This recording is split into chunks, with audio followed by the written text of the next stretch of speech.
Sorry मैं इतने दिनों से वीडियो अपलोड नहीं कर पा रही थी क्योंकि मैं थोड़ा बिजी हो गई थी। एनीवेज बात ये करेंगे कि मैं जिसमें कि आप सभी को अब तक पता चल गया होगा कि टीआरई बीपीएससी टीआरई 3.0 अब अगस्त में नहीं होकर मार्च में होने वाला है।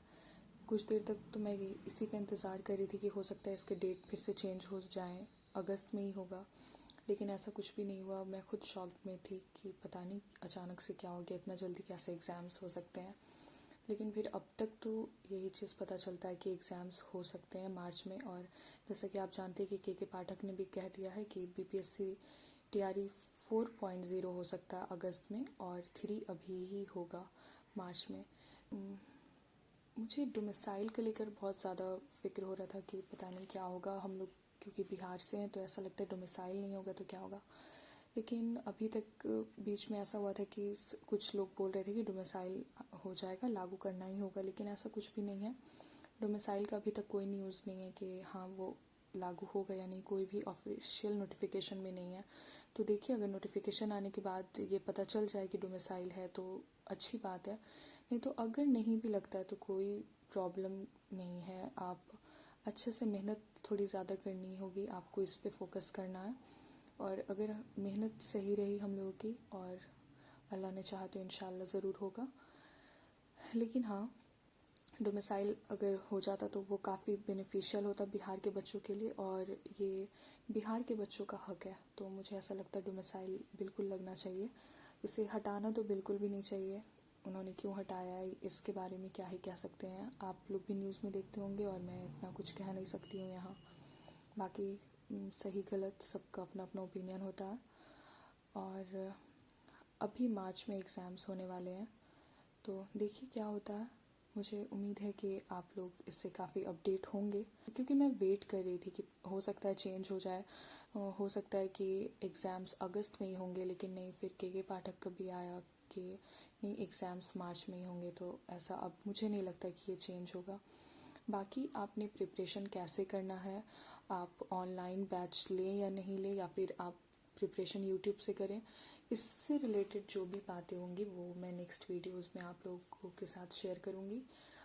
अगर आपने अभी तक एनसीईआरटी नहीं पढ़ी है तो हम उससे रिलेटेड भी बात कर लेंगे कि आपने अभी 40 to 45 डेज़ में क्या पढ़ना होगा, किस तरह से पढ़ें जो आपका रिज़ल्ट बेहतर हो जाए। मैंने बुक्स जो मैंने आपसे कहा था कि मैंने प्रीवियस जो आया था बीपीएससी टीआरई 1, मैंने उसकी ही बुक ली थी। मैं बुक सोच रही हूँ मैं किरण पब्लिकेशन की ही बुक ले लूँ।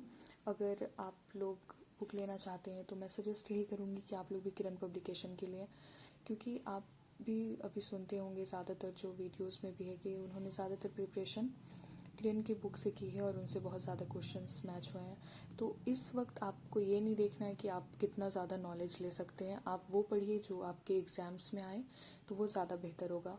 ऐसा बिल्कुल भी नहीं करना है कि आप कोशिश इस चीज़ का करना है कि हाँ मुझे सब कुछ पढ़ना है, पता चला एग्ज़ाम्स तक पढ़ते हुए कुछ पढ़ा है, कुछ आ गया, कुछ इस तरह वाला नहीं हो जाए। बाकी बेसिक्स जो भी होगा आप देख लीजिएगा। लेकिन हाँ, बुक्स मैं यही बताऊंगी कि अगर आपने प्रैक्टिस बुक लेना है तो किरण की बेस्ट रहेगी मेरे हिसाब से। बाकी आप लोग देख लीजिए, आपको जो भी बेहतर लगती है आप उससे प्रैक्टिस करें, आपका वो अपना प्रैक्टिस हो जाता है। ऑनलाइन भी आप प्रैक्टिस कर सकते हैं, लेकिन ऑफलाइन की बात थोड़ी अलग है। आप एक बुक रख लें और ऑनलाइन भी प्रैक्टिस करें और ऑफलाइन भी। अभी मैंने अध्ययन मंत्र के मैराथन देखे इस संडे जो आया था, मुझे काफ़ी अच्छा लगा।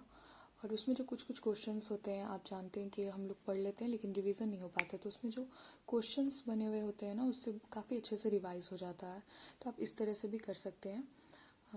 बाकी अभी देखिए क्या नोटिफिकेशन आता है। अभी तक तो हमें यही थोड़ी बहुत ही जानकारी है, जैसे कि एग्ज़ाम्स मार्च में होने वाले हैं, 20 मार्च तक हो जाएंगे शायद, एग्ज़ाम स्टार्ट हो जाएं 20 मार्च से होना। और अभी सीट का आप लोग जानते हैं कि 60 से 70 हज़ार सीट है, लेकिन कुछ का ये भी कहना है कि सीट 1 लाख तक भी पहुंच सकती है। तो हो सकता है 1 लाख सीट आए तो वो काफ़ी अच्छा ही होगा हमारे हक में, 1 लाख सीट अगर आता है तो। और अभी नोटिफिकेशन आ जाएगा, उसके बाद फॉर्म्स फॉर्म भरने स्टार्ट हो जाएंगे तो उसमें भी आपको टाइम नहीं मिलेगा। उसमें तो और थोड़ा सा आपने फॉर्म जब भी भरना है तो बहुत ही इत्मीनान से भरिएगा तो अच्छा रहेगा। जल्दी हड़बड़ाहट में फॉर्म नहीं भरे, बहुत सोच समझ के करें, कुछ भी मिस्टेक नहीं कीजिएगा उसमें, वरना उसका नुकसान आपको ही होगा। इसलिए तो फॉर्म आ जाएंगे, उसके बाद फिर आपको प्रिपरेशन में जुटना होगा फिर से। तो जो भी होगा, अब तो एग्ज़ाम्स हैं तो देने ही होंगे, लेकिन फ़िलहाल हमें वेट कर लेना चाहिए कि कितने सीट्स आ रहे हैं, तो उससे एक आइडिया हो जाता है। और फिर आप देख लीजिएगा कि आपने कौन वाले एग्ज़ाम देने हैं, आपको मार्च वाला देना पसंद करेंगे या फिर अगस्त में, क्योंकि उन्होंने कह ही दिया है कि हम अगस्त में भी लाएंगे एक एग्ज़ाम। तो अगर आप देना चाहते हैं तो दे लीजिए, और थोड़ा अटेम्प्ट का परेशानी नहीं है, क्योंकि ऐसा है कि अटेम्प्ट बढ़ जाएंगे, 3 से 5 हो सकता है, जैसा कि आप लोग जानते ही होंगे। मुझे इतना बेसिक बताने की तो ज़रूरत है नहीं, आप लोग खुद भी अपडेट रहते हैं इससे रिलेटेड तो और भी ज़्यादा। तो काफ़ी अच्छी बात है कि अगर 2 बार आता है, तो अभी तक तो एक ही चीज़ था दिमाग में कि मार्च में ही ख़त्म हो जाएगा, अगस्त में नहीं है। तो एक और अपॉर्चुनिटी है बच्चों के लिए। लेकिन मैं यही कहूँगी कि अगर आप दोनों एग्ज़ाम देना चाहते हैं, अगर आपका है कि आप मार्च वाला एग्ज़ाम देंगे, तो ऐसा प्रिपरेशन कीजिए कि इस दफ़ा ही हो जाए इंशाल्लाह। कोशिश अपनी तरफ से बेस्ट दीजिए, बाकी अल्लाह बेहतर करने वाले हैं, तो इंशाल्लाह हो ही जाएगा। जब आप मेहनत करते हैं तो अल्लाह आपके साथ ही होते हैं, और आपको मेहनत का फल ज़रूर मिलता है। तो इसलिए मैं बस इतना जानती हूँ, मेहनत करने वाले को उसका फल ज़रूर मिलता है। ये वीडियो अच्छी लगी है तो प्लीज़ लाइक शेयर सब्सक्राइब करें। मिलते हैं फिर एक नई और इंटरेस्टिंग और इन्फॉर्मेटिव वीडियो के साथ। तब तक के लिए अपना ख्याल रखें। Bye bye.